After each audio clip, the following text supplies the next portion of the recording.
There's an unwritten rule book for living with strangers, and the first chapter is always about the shared spaces, the neutral grounds where little domestic wars are waged in silence. My girlfriend, Clara, and I thought we lucked out. We'd found a spot in a converted warehouse, a huge, beautiful, open-plan loft, divided into living pods with a massive shared industrial kitchen as its heart. It was a community of artists, writers, and grad students. It was supposed to be a creative utopia. Our first few weeks were just that. Then the note started.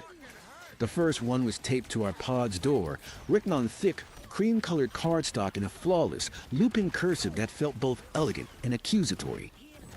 It spoke of a general lapse in our collective standards and hope for a return to the pristine condition we all cherish.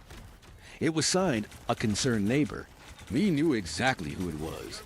The pod across the hall housed a woman named Beatrice, a PhD candidate in classics who carried herself like a Victorian governess. She was the unofficial warden of the kitchen, a place she treated like a sacred temple. The notes became a weekly ritual.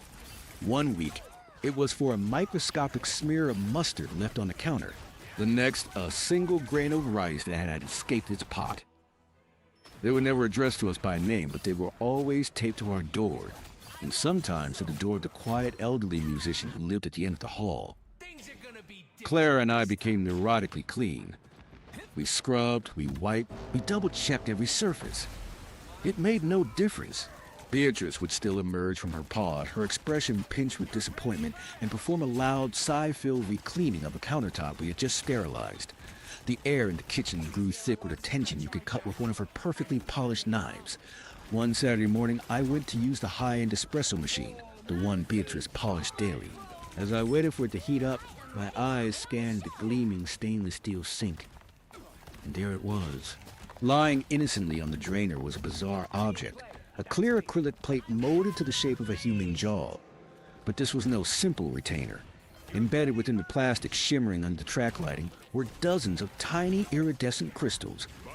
It looked like something a pop star would wear. It was gaudy, it was flashy, and it was so profoundly out of character for the woman who preached a life of austere intellectualism that I almost laughed out loud. It could only belong to one person. Clara confirmed my suspicions. It was a cosmetic dental piece, likely an incredibly expensive night guard to protect veneers.